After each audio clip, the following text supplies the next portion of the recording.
وقال رسول اللہ صلی اللہ علیہ وسلم من قال لا الہ الا اللہ دخل الجنہ صدق اللہ العظیم رب اشرح لی صدری ویسر لی امری واحلل عقدۃ من لسانی یفقہوا قولی رب زدنی علما آمین یا رب العالمین۔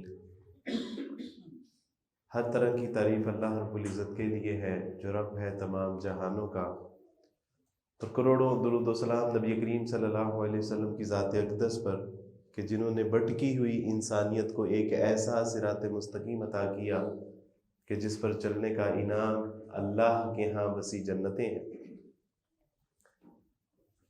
معزز حاضرین کرام، وہ انتظامیہ کی لا علمی کی وجہ سے وہ جو اشتہار پہ فضیلت الشیخ مولانا لکھا گیا ہے وہ غلطی سے ہے۔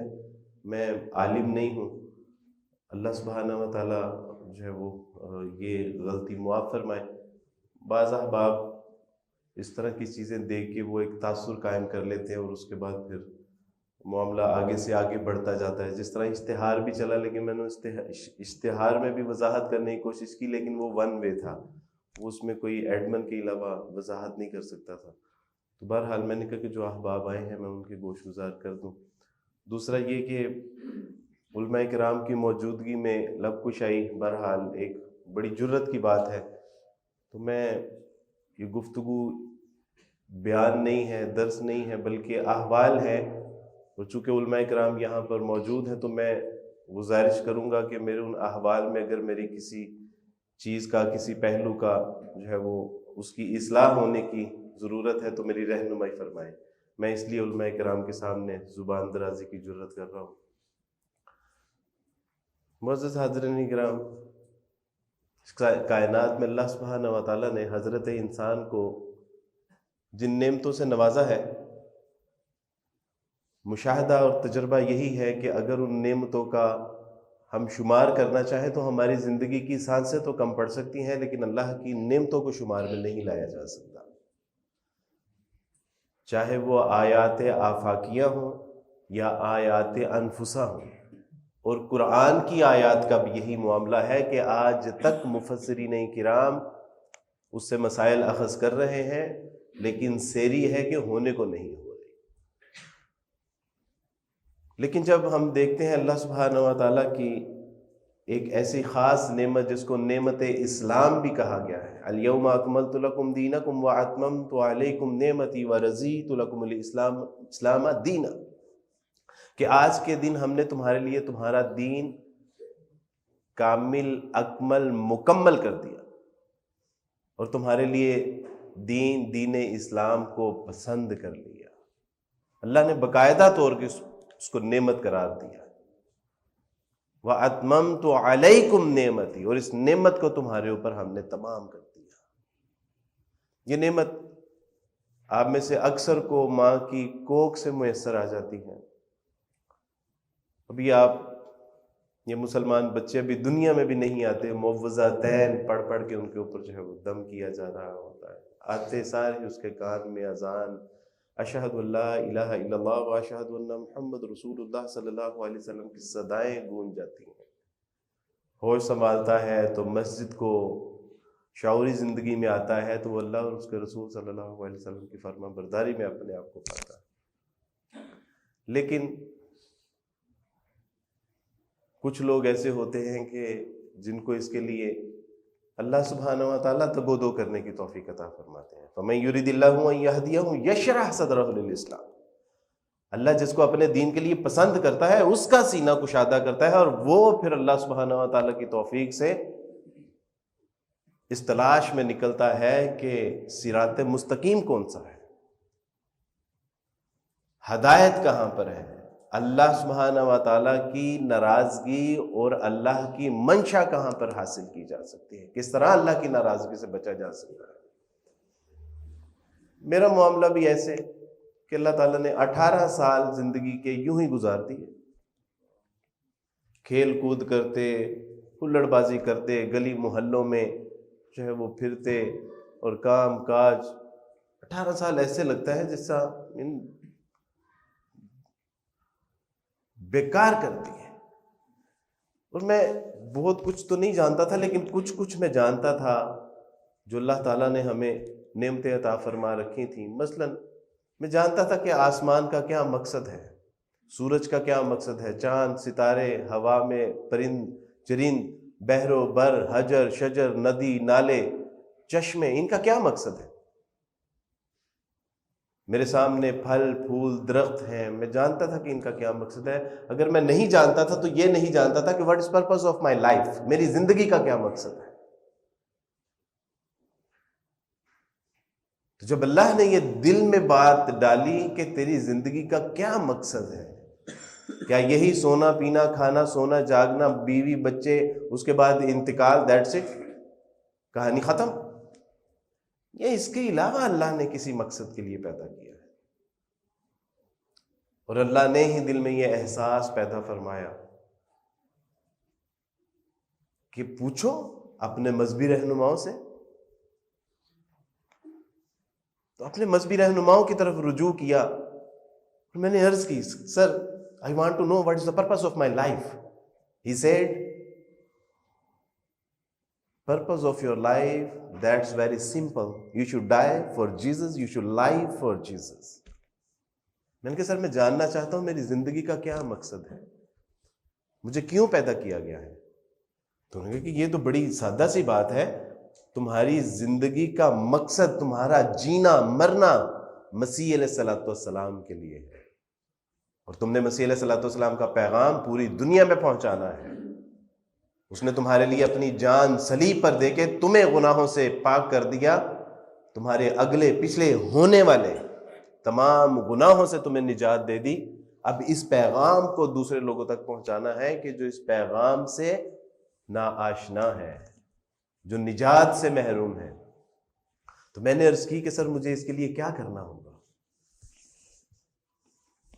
وہ فرمانے لگے کہ اس کے لیے آپ کو ایک اچھا سچا پکا مسیحی بننا ہوگا. آج جس طرح ہم مسلمان روایتی مسلمان ہیں، اس لیے کہ نام عبد الرحمن ہے، اس لیے کہ نام عبداللہ ہے، اس لیے مسلمان ہے. نہیں میرے دوستو، اللہ کے رجسٹرڈ میں یہ اسلام کا معیار نہیں ہے. اللہ کے رجسٹر میں تو معیار یہ ہے کہ اللہ اور اس کے رسول صلی اللہ علیہ وسلم کی غلامی میں کامل مکمل ترین اس کی غلامی میں آ جانا. یا ایھا الذین آمنوا ادخلوا فی السلم کافہ، اے ایمان والو اسلام میں پورے کے پورے داخل ہونا. ڈاکٹر اسرار رحمہ اللہ فرمایا کرتے تھے کہ یہ اللہ سبحانہ و تعالیٰ کی شٹ اپ کال ہے، لیو اٹ آل اور ٹیک اٹ آل. یا پورے کے پورے اسلام میں داخل ہو یا پورے کے پورے اسلام سے نکل جاؤ. یا ایھا الذین آمنوا ادخلوا فی السلم کافہ، کہ مسلمان بننا ہے تو پھر پورے پورے مسلمان بنو. اسلام میں داخل ہونا ہے تو پورے اسلام میں داخل ہو، محض نام کا سہارا نہیں. اسی طرح عیسائیوں میں بھی یہی معاملہ ہے. کئی سال چرچ نہیں جائیں گے، اپنی عبادات کا پتہ نہیں ہے، فلسفہ نماز کا نہیں پتہ، فلسفہ کفارے کا نہیں پتہ، تثلیث کا نہیں پتہ، اور عیسائی ہیں اور ڈٹ جائیں گے، اڑ جائیں گے، مرنے کے لیے تیار ہو جائیں گے، اور پتہ ککھ نہیں ہے. ہم بھی ویسے ہی تھے. تو انہوں نے جب اوور آل گفتگو کا جائزہ لیا تو وہ فرمانے لگے کہ آپ کو ایک اچھا سچا پکا مسیحی بننا ہوگا. 2017 میں تحدیث بالنعمہ کے طور پہ اللہ کی میرے اوپر نعمت فضل ہوا اس کا میرے اوپر، میں اس حیثیت میں یہ بات بتا رہا ہوں تحدیث بالنعمہ کے طور پہ، کہ 2017 میں عمرے کے لیے گیا تو مدینہ یونیورسٹی میں جو پاکستانی طلباء تھے ان کے لیے جو ہے انہوں نے مجھے بلایا کہ آپ یہاں پہ آ کے بیان کیجئے. تو وہاں سے کچھ ساتھیوں نے کہا کہ جی اب آپ نے ایک مدینہ میں مسجد ہے وہاں جمعہ بھی پڑھانا ہے. تو میں جب مدینہ کی مسجد کے ممبر پہ جب چڑھا تو میری آنکھوں میں آنسو آ گئے. میں نے کہ گھر سے تو میں نکلا تھا ایک اچھا مسیحی بننے کے لیے، اللہ نے مجھے مدینہ کی مسجد کے ممبر پہ چڑھا دیا.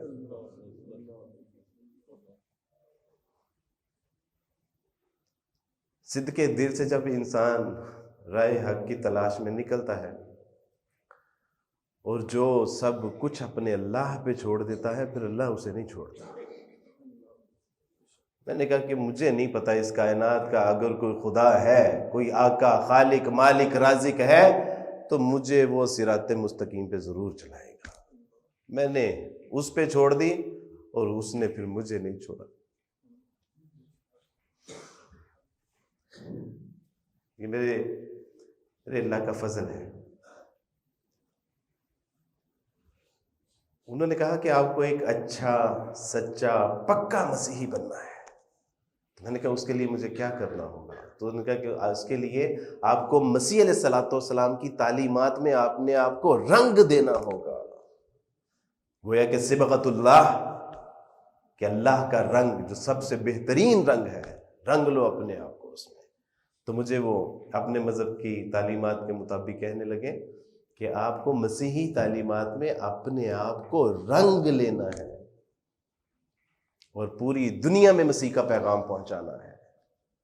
He crucified only for you، اس نے تمہارے گناہوں کے لیے اپنی جان کا کفارہ دیا۔ اب یہ جذبہ لے کے جب پہلی بار میں گھر آیا تو 18 سال بعد پہلی بار بندے دے پتراں طرح نماز پڑھن دی توفیق ملی۔ کہ ذرا غور تو کریں کہ ہم پڑھتے کیا ہیں؟ اور پڑھا، اے ہمارے باپ تو جو آسمان پر ہے، تیرا نام پاک مانا جائے، تیری بادشاہت آئے، تیری مرضی جیسے آسمان پر پوری ہوتی ہے زمین پر بھی ہو، شروع سے لے کے آخر تک۔ اور تمام دعائیہ کلمات پڑھ کے ہم جو آخری کلمات پڑھتے تھے وہ یہ تھے، اے خدا ہم جو کچھ بھی مانگتے ہیں تیرے پیارے بیٹے یسوع مسیح کے وسیلہ سے۔ تو چونکہ اب میں شعوری طور پہ ایک مسیحی بننے جا رہا تھا، روایتی طور پہ وہ جو ایک ماں باپ، بہن بھائی، رشتہ دار، خاندان، قوم، قبیلے نے جو کہا، اب اس سے ذرا ہٹ کے سوچنے کی اللہ سبحانہ و تعالیٰ نے جب توفیق عطا فرمائی تو غور کیا کہ واٹس مین اباؤٹ دس، ایسا مطلب کی ہے جو میں پڑھے ہے کہ جو کچھ بھی میں مانگنا ہوا ہے خدا تیرے پیارے بیٹے یسوع مسیح دے وسیلے۔ تو میں نے کہا کہ کیا مسیح خدا کا بیٹا ہے؟ اور 18 سال یہ جملہ دہرایا۔ لیکن جب انسان راہ حق اور صراط مستقیم کی تلاش میں نکلتا ہے تو پھر اللہ اس کی مدد بھی فرماتا ہے۔ قرآن بھی کہتا ہے کہ جو میری راہ میں جد و جہد کرتے ہیں ہم ان کے اوپر اپنی راہیں آسان کر دیتے ہیں، گویا کہ ان کے لیے راہیں کشادہ کر دی جاتی ہیں، ان کے اوپر واضح کر دیا جاتا ہے کہ حق کیا ہے اور باطل کیا ہے۔ تو اللہ نے دل میں ڈال دی بات کہ کس طرح ممکن ہے کہ مسیح خدا کا بیٹا ہو۔ اور چلیں اس کو ڈاٹ لنک کرتے ہیں کہ اگر مسیح علیہ الصلوۃ والسلام خدا کے بیٹے ہیں تو کوئی اس کا باپ بھی تو ہوگا، مسیح خدا کے بیٹے ہیں تو اس کی کوئی ماں بھی تو ہوگی، اور اگر ماں ہوگی تو پھر خدا کا کوئی والد، کوئی والدین، کوئی قوم، قبیلہ، رشتہ دار، خاندان۔ لیکن بائبل خود کہتی ہے کہ خداوند تمہارے خدا کو کوئی آنکھ دیکھنے کی تاب نہیں لا سکتی، اس کو کوئی آنکھ نہیں دیکھ سکتی، وہ کسی کے ادراک میں نہیں آ سکتا۔ تو پھر اس کی قوم، قبیلہ، ماں باپ کیسے ہوں گے؟ وہ اول، وہ آخر، یہ تورات میں بھی یہ صفات اللہ کے لکھی ہیں کہ اس سے پہلے کوئی نہیں تھا۔ تو سوچا کہ اگر ایسا ہے تو پھر مذہبی رہنماؤں سے پوچھتے ہیں کہ what's man about this Jesus son of God. تو پوچھا کہ حضرت وہ گزارش یہ تھی کہ مجھے یہ بات ذرا سمجھنی ہے کہ مسیح خدا کے بیٹے کیسے ہیں۔ تو کہا کہ مسیح اس طرح خدا کا بیٹا ہے کہ وہ بغیر باپ کے پیدا ہوا ہے۔ تو میں نے کہا کہ حضرت آپ نے خود ہی مجھے جرأت مندانہ انداز میں بائبل پڑھنے کا حکم دیا ہے، تو بائبل میں تو ہم نے یہ بھی پڑھا کہ آدم علیہ السلام بھی بغیر باپ کے پیدا ہوئے ہیں، بلکہ وہ تو ماں کے بغیر بھی پیدا ہوئے ہیں، اور حوا علیہ السلام کا معاملہ تو آدم علیہ السلام سے بھی عجیب ہے، وہ ان کی پسلی سے پیدا ہوئی ہیں، اللہ نے ان کو بھی اسی طرح یعنی ایک مرد سے پیدا کیا۔ تو انہوں نے کہا نہیں، اصل میں وہ خدا جیسے کام کرتے تھے، یعنی مردوں کو زندہ کرتے تھے، ہاتھ رکھتے تھے تو بینائی عطا فرما جاتی تھی، کانوں میں سماعت آ جاتا تھی، گونگوں کو گویائی عطا فرما دیتے تھے۔ لیکن میں نے کہا مسیح علیہ السلام نے تو خود کہا ہے کہ میں یہ اپنے بھیجنے والے کی قوت سے سب کچھ کرتا ہوں، کہ میں جو کچھ کرتا ہوں میں اپنے بھیجنے والے کی مدد اور اس کی قوت سے کرتا ہوں، میرا بھیجنے والا مجھ سے بڑا ہے۔ سن اے اسرائیل، خداوند تیرا خدا ایک ہی خدا ہے جس کو اپنے پورے دل، اپنی پوری جان، اپنی پوری طاقت اور اپنی پوری عقل کے ساتھ محبت رکھ۔ مسیح کہتے ہیں کہ میں اس کی مدد سے یہ سب کچھ کرتا ہوں، یہ میں خود سے نہیں کرتا، اپنے بھیجنے والے کی مدد سے کرتا ہوں۔ جب ان کو اندازہ ہوا کہ گڑبڑ ہو گئی ہے تو انہوں نے کہا کہ my dear son, you are thinking about Jesus son of God, actually Jesus is the God. فرمانے لگے کہ تم ابھی انہی کو من کو میریا سے کاکا کہ مسیح خدا دا پتر کدھا ہے؟ اصل دے وچ تے مسیح آپ ہی خدا ہے، وہ خود ہی خدا ہے، وہ خود ہی بیٹا ہے، وہ خود ہی روح القدس ہے، اور یہ تینوں ایک ہے، اور یہ ایک ہی تین ہے، اور یہی ان کا عقیدہ ہے، توحید فی التثلیث، تثلیث فی التوحید، concept of the Trinity and concept of the singularity. یہی ہے، تثلیث ایک ہے اور ایک تثلیث ہے۔ تو میں نے کہا کہ میں معذرت چاہتا ہوں، لیکن یہ تو بائبل کے اصولوں سے بھی ثابت نہیں ہوتا کہ مسیح علیہ الصلوۃ والسلام خدا کے بیٹے ہیں اور وہی خدا ہے۔ مسیح علیہ الصلوۃ والسلام سے پوچھا جاتا ہے کہ استاد ہمیں بتائیے کہ ہم خداوند اپنے خدا کی عبادت کیسے کریں، اور مسیح کہتے ہیں کہ خداوند اپنے خدا کی عبادت یوں کرو، اے ہمارے باپ تو جو آسمان پر ہے، تیرا نام۔ تو اگر مسیح علیہ الصلوۃ والسلام خود خدا ہوتے تو کہتے کہ میری عبادت یوں کرو، اے ہمارے استاد میں جو زمین پر ہوں میرا نام پاک مانا جائے، لیکن وہ تو خدا کی طرف اشارہ کر رہے ہیں۔ موسیٰ علیہ الصلوۃ والسلام فرماتے ہیں پہلا حکم خدا کو ماننا، فقط اس کی بندگی اور اسی کو سجدہ کرنا۔ مسیح علیہ الصلوۃ والسلام کہتے ہیں، کسی نے کہا اے نیک استاد، کہا کہ تو مجھے نیک کیوں کہتا ہے؟ کوئی نیک نہیں ہے مگر ایک خداوند ہمارا خدا۔ پوچھا کہ سب سے بڑا بائبل میں حکم کون سا ہے؟ کہا کہ یہ کہ تو خداوند اپنے خدا پر ایمان رکھ کے وہ قادر مطلق ہے، وہ ایک ہے، واحد و یکتا ہے، تنہا ہے۔ بالکل ایسے جیسے کوئی کلمہ پڑھ رہا ہے، دیر از نو گاڈ بٹ اللہ سبحانہ و تعالی، اشہد ان لا الہ الا اللہ، اس بات کی گواہی دینا۔ کہا کہ تو اس بات کی گواہی دے کہ اللہ کے سوا کوئی معبود برحق نہیں ہے، اور اپنے پڑوسی کے ساتھ اپنی مانند محبت رکھ۔ میں نے کہا آپ کہہ رہے ہیں کہ میں مسیح خدا ہے اور اس خیر قصہ مختصر یہ کہ اوور آل اللہ کی توفیق سے بائبل کی تعلیمات کا مطالعہ کیا اور خلاصہ یہ نکالا کہ یہ افراط و تفریط پر مشتمل مسیحی تعلیمات اس وقت مسیح علیہ الصلوۃ والسلام کی جو تعلیمات ہے اس کے ریفلیکشنز ملتے ہیں، اور جہاں پہ مسیح علیہ الصلوۃ والسلام کے ریفلیکشنز ملتے ہیں، اقوال کے، افعال کے، اعمال کے، پتہ چلتا ہے کہ یہ کسی نبی کی بات ہے۔ خبردار کسی ایسی چیز کی عبادت نہ کرنا جو زمین یا زمین کے اوپر یا آسمانوں میں ہو خداوند اپنے خدا کے سوا۔ پتہ چلتا ہے کہ یہ کسی نبی کا قول ہے،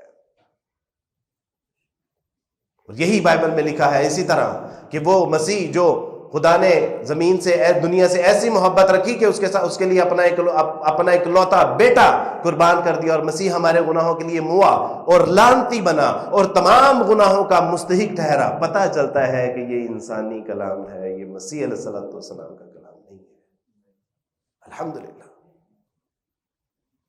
جب پتہ چل گیا دو اور دو چار کی طرح کہ یہاں بہت گپلا ہے، یہ افراط و تفریط پر مشتمل ہے، انسانی کلام کی آمیزش ہو چکی ہے، اور پھر اللہ کا کلام اس پہ گواہ ہے، تو سوچا کہ اگر یہی عیسائیت ہے تو میں اس عیسائیت سے اعلان برات کرتا ہوں۔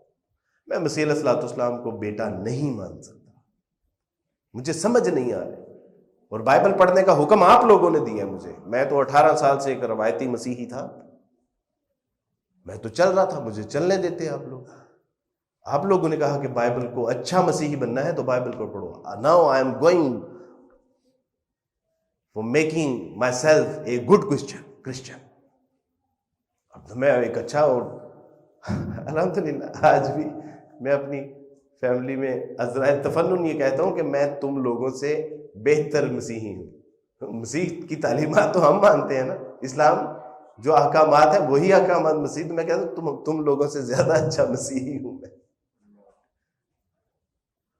قصہ مختصر یہ میرے عزیز کہ جب عیسائیت سے اعلان برات کر دیا، دیکھا کہ نہیں یہ اس وقت جو ہے وہ افراط و تفریط پر مشتمل تعلیمات ہے، اور اس میں اللہ کے علاوہ اللہ کے بندوں کی عبادت، اس کے انبیاء علیہ الصلوۃ والسلام کی عبادت، یعنی مسیح علیہ الصلوۃ والسلام کو خدا بنا لیا. کیتھولک چرچز میں جائیں تو وہاں پہ انہی کے مجسمے بنا کے، مریم کے مجسمے علیہ الصلوۃ والسلام، ان کے جو منگیتر تھے یوسف نجار، ان کے مجسمے بنا کے ان کے اوپر ہاتھ بھی جوڑے جا رہے ہیں، سر بھی ٹیکے جا رہے ہیں، دعائیں بھی مانگی جا رہی ہیں، اور ساری عبادات کا مرکز و محور مسیح علیہ الصلوۃ والسلام. اللہ نے برات کر دیا. لیکن سوچا کہ اگر میری شادی ہوگی، چونکہ عیسائیت سے تو اعلان برات کر دیا، اگر میری شادی ہوگی تو یہ مجھے سینیگوگ میں لے کے جائیں گے، چرچ میں لے جائیں گے، مندر میں لے جائیں گے، پھیرے دلائیں گے، نکاح پڑھائیں گے، کیا کریں گے؟ اور اگر میں مر گیا تو مجھے دفنائیں گے، جلائیں گے، لٹکائیں گے، کیا کریں گے؟ تو سوچا کہ نہیں، کسی نہ کسی مذہب کے ساتھ تو اپنے آپ کو منسلک کرنا ہے. تو سوچا کہ ہندو مت کا مطالعہ کرتے ہیں، سکھ مت کا مطالعہ کرتے ہیں، دیگر مذاہب. اسلام کا خیال ہی نہیں آیا دل میں.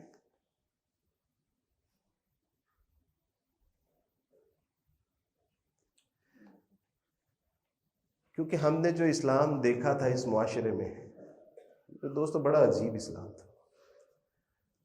دربار کی بیک سائڈ پہ ہماری رہائش تھی، جہاں ہر وقت ڈول کی تھاپ پہ دمالے ڈلا کرتی تھی، جہاں ہر وقت کونڈے اور چیلے اور ٹھوٹیاں جو ہے وہ بانٹی جاتی تھیں، جہاں پر محرم اور غیر محرم کی کوئی تمیز نہیں تھی، جہاں جتنا پہنچی ہوئی سرکار تھی وہ اتنا ہی گندا ترین انسان تھا، جس کے جتنے کپڑے کم ہیں وہ اتنا پہنچا ہوا ولی جو ہے وہ سمجھا جاتا تھا، جس کے جو سالہ سال سے نہیں نہایا، جس نے تعویذ گلے میں ڈالے ہوئے ہیں، ہاتھوں میں کڑے ڈالے ہوئے ہیں، جس نے پاؤں میں جو ہے وہ سنگل باندھے ہوئے ہیں، ہمیں پتہ چلتا تھا کہ یہ ان کا پہنچا ہوا مسلمانوں کا ولی ہے، یہ بہت پہنچی ہوئی سرکار ہے. کیوں؟ اسلام کی دعوت و تبلیغ ہم نے ویسے کرنی چھوڑ دی، اور جو ڈول ڈمکے والا اسلام ہے، جو آپ کو رکشوں کے پیچھے جو ہے وہ نمائش نظر آتی ہے، اور جو آپ کو جو ہے وہ لنگر کا وسیع انتظام ہے، اور وہاں پر جو ہے وہ پورا پروٹوکول آپ کو، ہم نے تو وہ اسلام دیکھا تھا. ہم تو سمجھتے تھے کہ مسلمانوں میں جو جتنا زیادہ جو ہے وہ ننگا ہوگا، گندا ہوگا، وہ پہنچی ہوئی سرکار ہے، اور ایسے مذہب کو کیا کرنا ہے ہم نے. لیکن ہمیں نہیں پتا تھا کہ میرے رسول اللہ صلی اللہ علیہ وسلم کے اسوے کو تو پامال کر کے رکھا، اور جنہوں نے اس اسوے کو اپنا کے آگے پہنچانا تھا، وہ بھی تو ٹانگیں پھیلا کے سو رہے ہیں. ڈاکٹر اسرار رحمہ اللہ فرمایا کرتے تھے کہ اللہ کا دین، اس کے رسول کی ناموس اور اس کے دین کا وقار اور اس کے قرآن کی بے حرمتی ہو رہی ہو، اس کا دین مغلوب ہو، اور مسلمان جو ہے وہ ٹانگیں پھیلا کے سو رہا ہو، تو سمجھ لو کہ دل سے ایمان کا جنازہ نکل چکا ہے. ہم سمجھتے ہیں کہ اللہ سبحانہ و تعالیٰ اگر ہمارے اوپر پتھروں کا عذاب نازل نہیں کر رہے تو آل از ویل، سب ٹھیک ہے. نہیں، اللہ رسی دراز کر رہے ہیں. یہ میری اور آپ کی ذمہ داری تھی کہ ہم نے ان لوگوں تک پیغام پہنچانا تھا. عیسائیوں کا کہنا ہے کہ 90 لاکھ ہیں، وی آر 90 لاکھ ان دس پاکستان. کتنے لوگوں تک ہم نے پیغام پہنچایا؟ اور وہ یہی سمجھتے ہیں کہ یہ ڈول ڈمکا، یہ ڈول کی تھاپ پہ جو تھرکتے جسم ہے، یہ شاید ان کی عبادت ہے. وہ سمجھتے ہیں کہ قبر، جہاں یہ قبر دیکھتے ہیں وہاں پر سر ٹیک دیتے ہیں، شاید یہ ان کی عبادت گاہیں ہیں. جہاں پر یہ ڈیری دیکھتے ہیں، جھنڈا دیکھتے ہیں، وہیں پر یہ ہاتھ پھیلا کے بیٹھ جاتے ہیں، شاید یہ ان کی منتیں مرادیں پوری کرنے کی جگہ ہیں. تو وہ کہتے ہیں کہ ایسے دین کو ہم تو پھر 3 کو مانتے ہیں، یہ تو 3000 بھی ان کے لیے تھوڑے ہیں.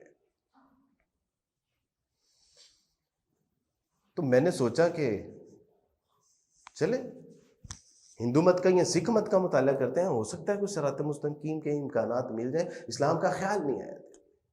لیکن اسلام ہمیں ان عیسائیوں نے پڑھایا تھا. کیوں پڑھایا تھا؟ عیسائیوں نے کیوں پڑھایا تھا؟ اس لیے کہ ہم تو اپنے مکان، دکان، کاروبار اور خاندان میں مصروف ہیں، اس لیے عیسائی ہمیں دین پڑھا رہے ہیں. اور ہم لوگوں کو وہ بھی اسلامیات پڑھاتے تھے جو بعد میں میوزک کی کلاس لیتے تھے. گویا کہ وہ میوزک بھی سکھا رہے ہیں، وہ اسلام بھی سکھا رہے ہیں. کیوں؟ کیونکہ امت مسلمہ غفلت کا شکار ہے، الا ماشاء اللہ۔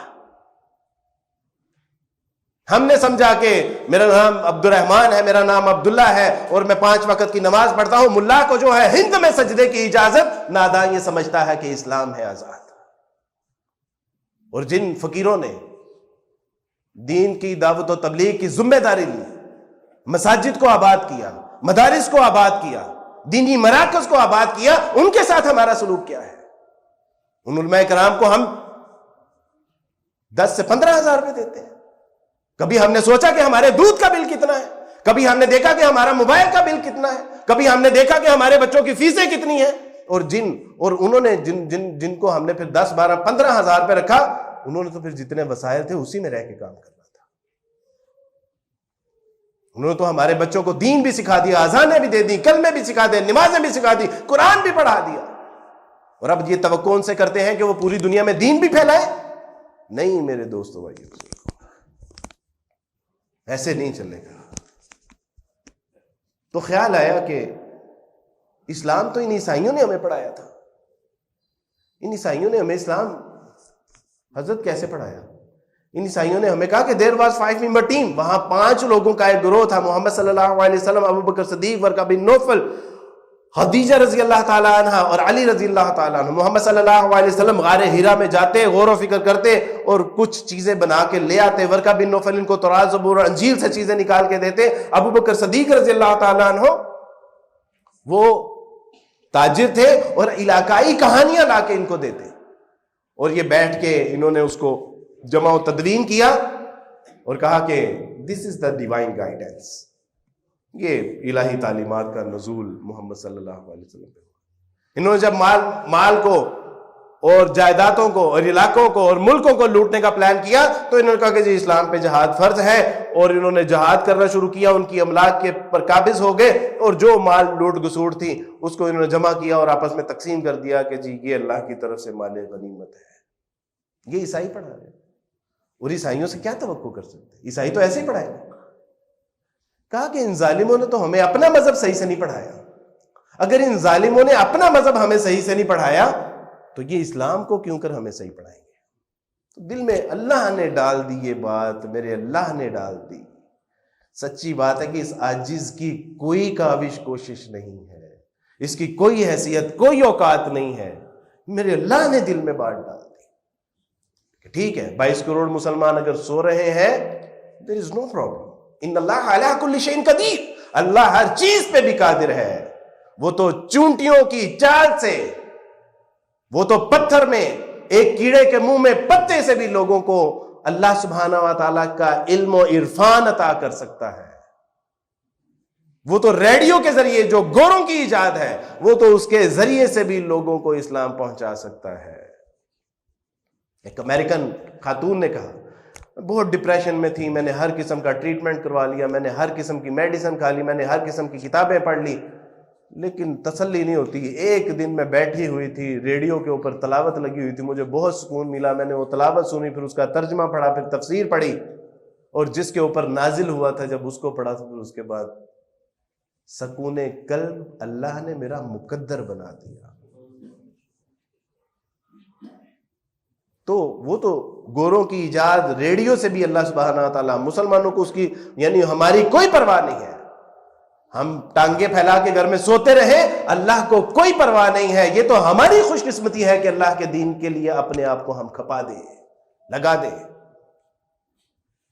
میرے راستے میں لٹا دے اسے، لٹا دے، ٹھکانے لگا دے اسے، تو چھپا چھپا کے نہ رکھ اسے، تیرا آئینہ ہے وہ آئینہ جو شکستہ ہو تو عزیز ہے نگاہ آئینہ ساز میں۔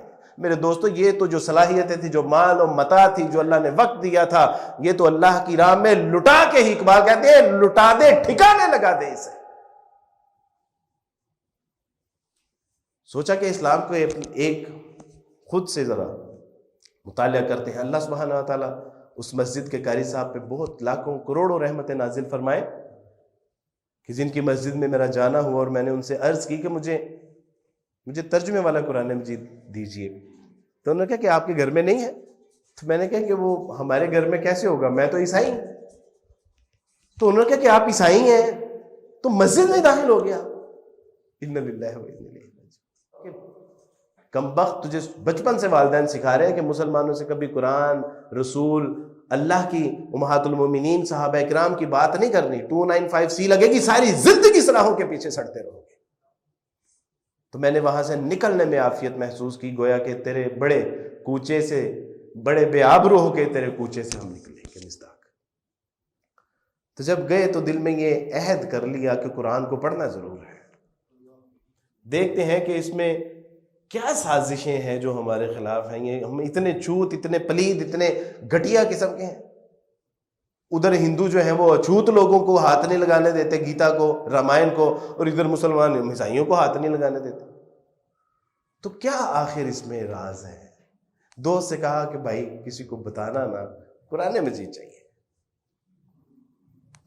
تو اس نے قرآن مجید لا دیا، مختصر اس کے ساتھ ایک پوری تفصیل سے بات ہوئی، اس نے وہ نصیحت کی بڑی خوبصورت، نے کہا کہ کوئی ایسی بات نہیں ہے، بس آپ نے اس کو صاف ستھرا ہو کے پڑھنا ہے۔ تو میں نے کہا کہ بالکل ٹھیک ہے۔ میں نے پہلی بار قرآن مجید کو جب ہاتھ لگایا تو میں نے سوچا کہ شاید آسمان سے بجلی نہ کہیں گر پڑے، کوئی زمین شک نہ ہو جائے، مجھے کوئی جو ہے وہ زمین میں دھنسا نہ دیا جائے، کوئی طوفان نہ آ جائے۔ اور پھر یہ ساری چیزیں ہوئیں میرے دوستوں، پھر یہ وقتاً فوقتاً یہ ساری چیزیں ہوئیں۔ میں نے جب پہلی بار قرآن مجید کا ترجمہ پڑھا تھا تو میں نے بڑے ڈرتے ڈرتے اس کو کھولا، تو میں نے دیکھا کہ اللہ سبحانہ و تعالیٰ اپنا تعارف یوں کر رہے ہیں، الحمدللہ رب العالمین، تمام تعریفیں اس اللہ کے لیے ہیں، الحمدللہ رب العالمین، جو تمام جہانوں کا رب ہے۔ اور میرے لیے یہ جملہ بہت بہت انسپائرنگ تھا، یعنی کسی کو جھنجھوڑ دینے والا، رب العالمین۔ کیونکہ ہم نے تو ساری زندگی بائبل میں پڑھا تھا خداوند تمہارا خدا اسرائیل کا خدا ہے، خداوند تمہارا خدا ابراہیم کا خدا ہے، خداوند تمہارا خدا یعقوب کا خدا ہے، خداوند تمہارا خدا رب الافواج کا خدا۔ لیکن مسلمانوں کا قرآن کیا کہہ رہا ہے؟ الحمدللہ رب العالمین، تمام تعریفیں اس اللہ کے لیے ہے جو رب ہے تمام جہانوں کا، الرحمن الرحیم، وہ مہربان ہی نہیں، وہ بہت زیادہ رحم کرنے والا ہے۔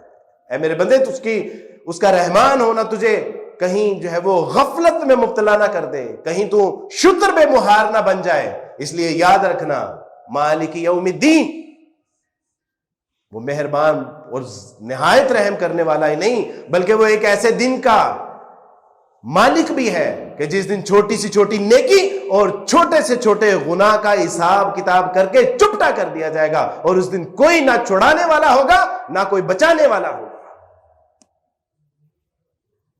کیونکہ یا اللہ یہ کیا کلام ہے، ایاک نعبد و ایاک نستعین، اے میرے بندے میری عبادت کرتے رہنا اور مجھی سے مانگتے رہنا۔ گویا کہ فلسفہ عبادت ایک جملے میں بتایا جا رہا ہے کہ اے میرے بندے، اگر تو میرے آگے جھکتا رہا، میرے آگے گڑ گڑاتا رہا، میرے آگے روتا رہا، مجھ سے مانگتا رہا، میرے آگے گریہ زاری کرتا رہا، تو پھر میں تجھے در در پہ جھکنے نہیں دوں گا، میں تجھے در در پہ رونے نہیں دوں گا، میں تجھے در در پہ مانگنے نہیں دوں گا۔ ایاک نعبد و ایاک نستعین، اقبال کہتے ہیں وہ ایک سجدہ جسے تو گراں سمجھتا ہے، ہزار سجدوں سے دیتا ہے آدمی کو نجات۔ کبھی اس کے سامنے جھک کو تو دیکھ، تجھے در در سے جھکنے سے نہ بچا لے تو پھر کہنا۔ غلاف کعبہ پکڑ کے دعا کر رہا ہے، میرے اللہ ہے، میرے اللہ، اللہ آگے سے آواز آتی ہے کہ کوئی قبولیت نہیں ہے۔ صاحب حال دیکھنے والے لوگوں نے کہا کہ کیوں آتے ہو، جب بھی آتے ہو ددکارے جاتے ہو؟ تو اس نے کہا کہ پھر میں جاؤں کہاں، وہ در بتا دو، اگر یہاں قبولیت نہیں ہے تو پھر قبولیت والا در بتا دو۔ ایاک نعبد و ایاک نستعین، اہدنا الصراط المستقیم۔ اے میرے بندے، کس کا متلاشی ہے؟ سیدھے راہ پہ چلنا چاہتا ہے، جنتوں کا متلاشی ہے، اللہ کی رضا چاہتا ہے، اس کی ناراضگی سے بچنا چاہتا ہے، دوزخ کی آگ سے بچنا چاہتا ہے، ھذا صراط مستقیم۔ مسیح علیہ الصلوۃ والسلام نے کہا ان اللہ ربی و ربکم فاعبدوہ ھذا صراط مستقیم۔ الف لام سے لے کے والناس تک پڑھتا جا اور صراط مستقیم پہ چڑھتا جا، اللہ کی کامیابیاں اور کامرانیاں تیرا مقدر بنیں گی۔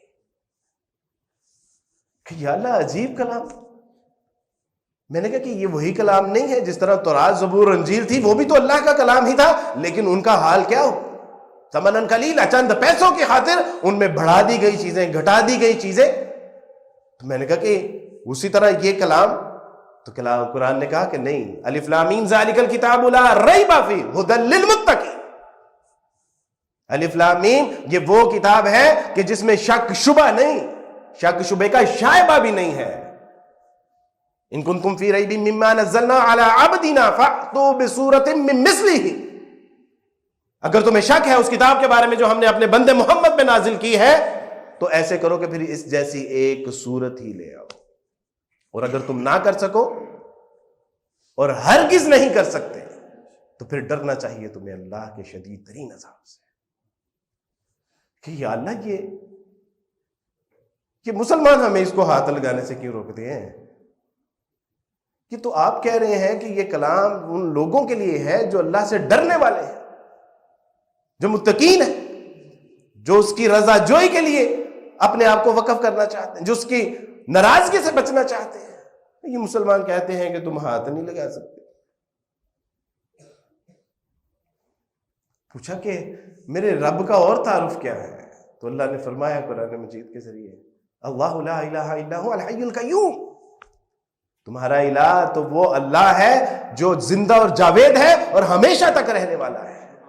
لا تاخذہ سنۃ ولا نوم، تم یہ کہتے ہو ظالموں کہ اللہ کو موت آ گئی، ہمارا عقیدہ یہی تھا کہ اللہ کو موت آ گئی، ہمارے خدا کو موت آ گئی، مسیح یسوع خداوند کو، اور وہ 3 دن قبر میں رہا اور 3 دن کے بعد زندہ اور آسمانوں پر چلا گیا۔ تم یہ کہتے ہو تمہارا خدا، تمہارا الہ تو موت کیا، وہ نیند سے بھی پاک ہے، اور نیند کیا، نیند سے پہلے جو سینہ کندھے باری ہونے والی کیفیت ہے وہ تو اس سے بھی پاک ہے۔ میرے ابا نے کہا کہ بیٹا تیری ذلت اور رسوائی میں اب کوئی شک باقی نہیں رہ گیا۔ میں نے کہا کیوں ابا؟ تو فرمانے لگے کہ پہلے تم نے عیسائیت سے اعلان برات کیا، اور اس کے بعد تم نے مسلمانوں کی کتابیں گھر لا کے پڑھنا شروع کر دی، تو اب تیری ضلالت میں کوئی شک رہ گیا؟ میں نے کہا کہ ابا ان مسلمانوں کی کتاب نے نا مجھے بڑی مشکل میں ڈال دیا۔ اس کی وجہ یہ ہے کہ ہم عیسائیوں نے، ویسٹ نے اتنی ترقی کی کہ اگر دنیا اس ویسٹ کی ٹیکنالوجی کو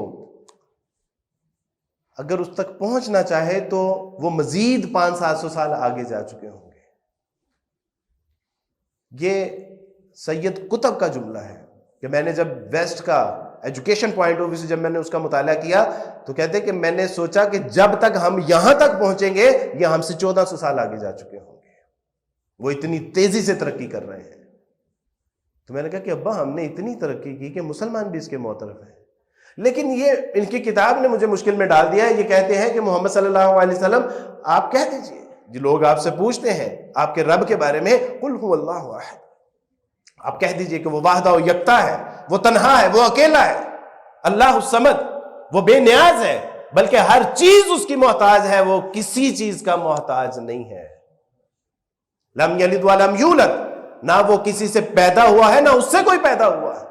وَلَمْ يَكُنْ لَهُ كُفُوًا أَحَدٌ، اور اس جیسا کوئی نہیں ہے۔ میں نے کہا ابا یہ ان کے خدا کا ایک معیار ہی نہیں، چیلنج ہے کہ اگر تم کسی کو خدا مانتے ہو تو 5 نہیں، کسی کے اندر ایک ہی صفت پیدا کر دو۔ میں نے کہا ابا کیا ہم مسیح علیہ السلام کے اندر یہ صفات نہیں پیدا کر سکتے؟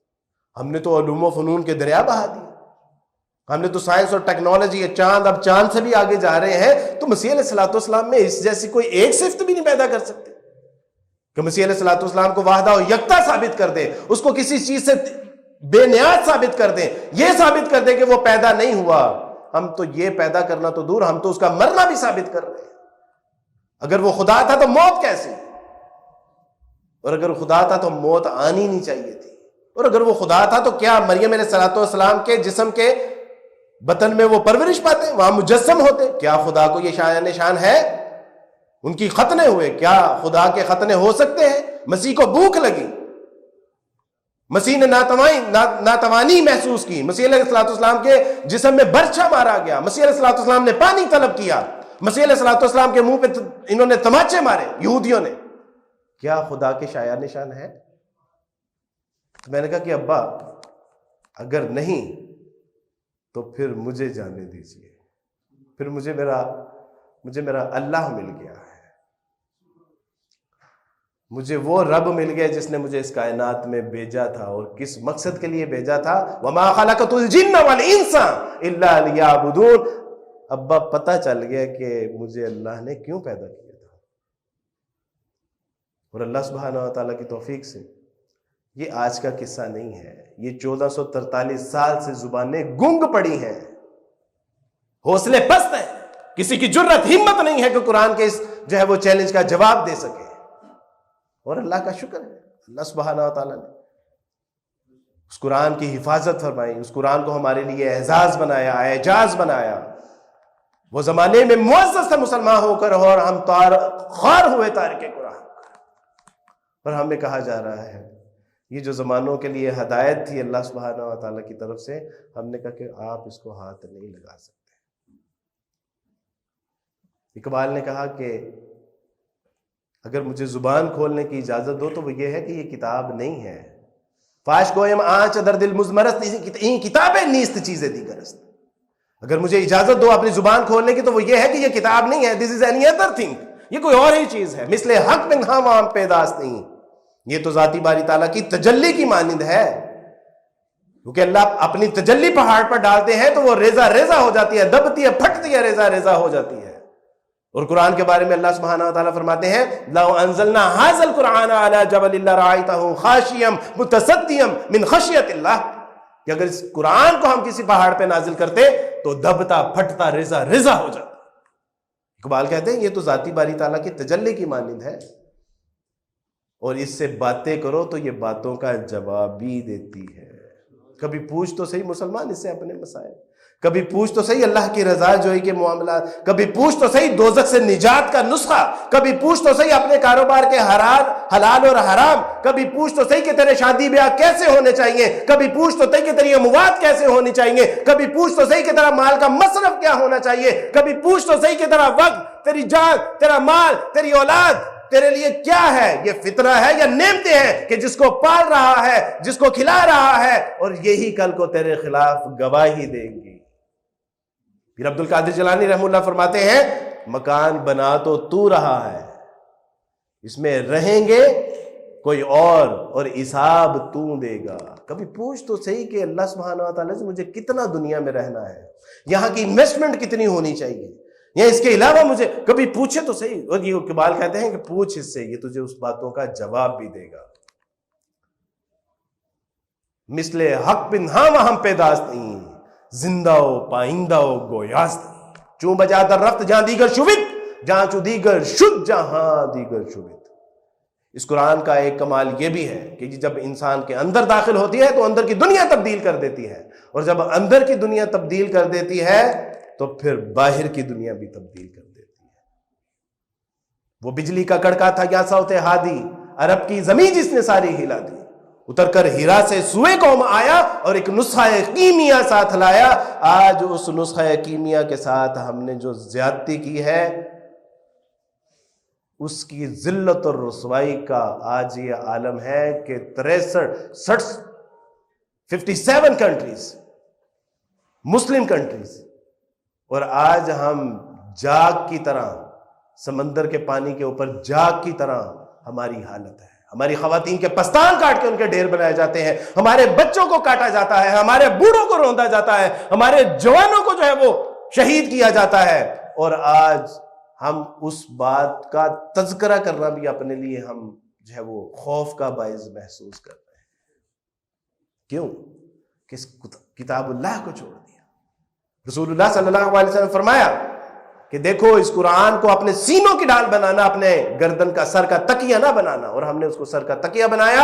اللہ نے ہمیں ذلت اور رسوائی کا نشان بنا کے رکھ دیا۔ کیوں؟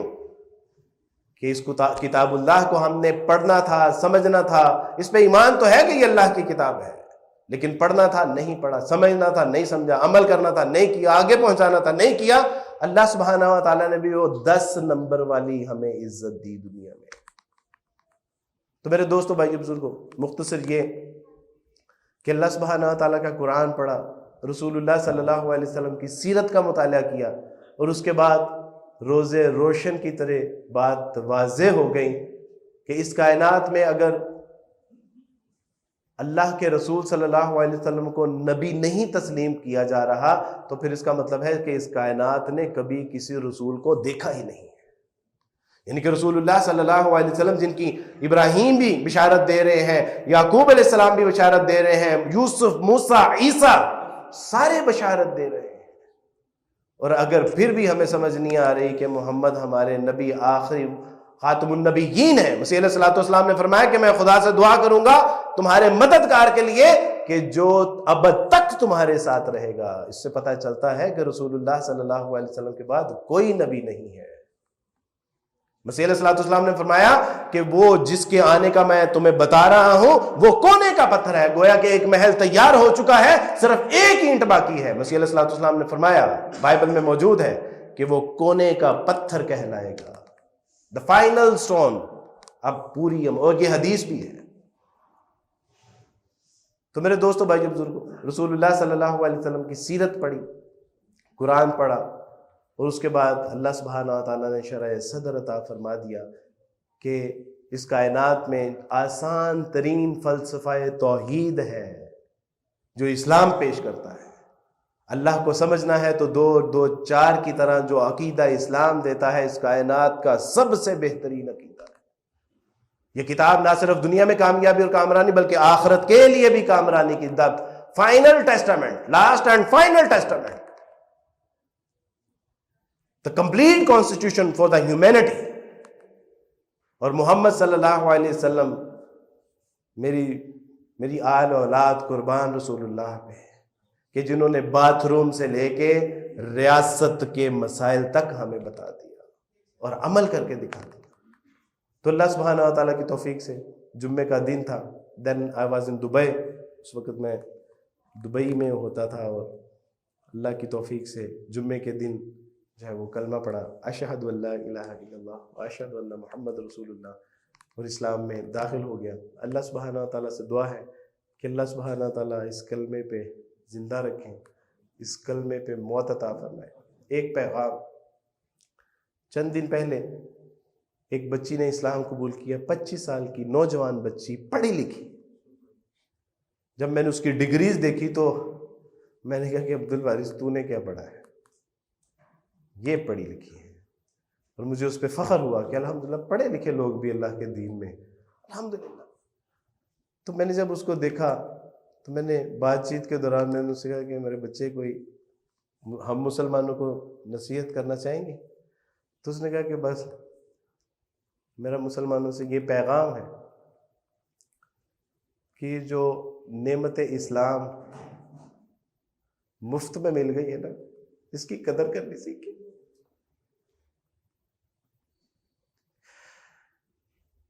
کہنے لگی کہ میں نے جب اسلام قبول کیا تھا میں کتنے عرصے سے چھپ چھپ کے نمازیں پڑھ رہی ہوں. میں دعا کرتی تھی کہ اللہ گھر میں کوئی نہ ہو جب اذان ہو تاکہ میں فوراً نماز پڑھ لوں. اللہ کو یہ دائیں بائیں ہو جائے تاکہ اذان کی آواز کانوں میں پڑتے ہی میں اپنا سر ڈھانپ لوں، کیونکہ ہمارے ہاں سر ڈھانپنے کو بھی بڑا عجیب سمجھا جاتا ہے. کہنے لگی کہ میں 8 پہرے روزے رکھتی رہی ہوں کیونکہ میں سحری کے وقت اٹھ نہیں سکتی تھی. کہتی کہ میں بعض اوقات پانی پی لیتی کہ کھانا تو رات کو 8 بجے لگنا ہے، لیکن کوئی بات نہیں، روزہ تو افطار کر لو. تو کہا کہ کس طرح میں نے اپنے ماں باپ، بہن بھائی، رشتہ داروں کو چھوڑنے کا فیصلہ کیا ہوگا. میں نے اپنے وہ پرانے گلی محلے، سکھیاں سہیلیاں، اپنے خاندان چھوڑ کے نہیں آئی، ان کو دشمن بنا کے آئی، کیونکہ اب وہ اسے ملیں گے نہیں، اب وہ اس کو جہاں دیکھیں گے اس کی گردن ماریں گے. اس نے کہا کہ میرا یہ پیغام ہے کہ ان سے کہیں کہ یہ جو مفت میں دین ملا ہے نا، بس اس کی قدر کر لیں. اب وہ بچی کا جنازہ بھی اس کے گھر میں نہیں جا سکتا، تنہا ہے. اب وہ مرے گی تو شاید ہم ہی 4 لوگ اس کو دفنائیں گے، اس کا کوئی عزیز رشتہ دار، بہن بھائی کوئی نہیں ہوگا. تو اس نے کہا کہ میرا یہ پیغام پہنچائیے گا اللہ سبحانہ و تعالی ہمیں اس نعمت اسلام کی ویسی قدر کرنے کی توفیق عطا فرما دے جیسی قدر کرنے کا حق ہے۔ وآخر دعوانا ان الحمد للہ۔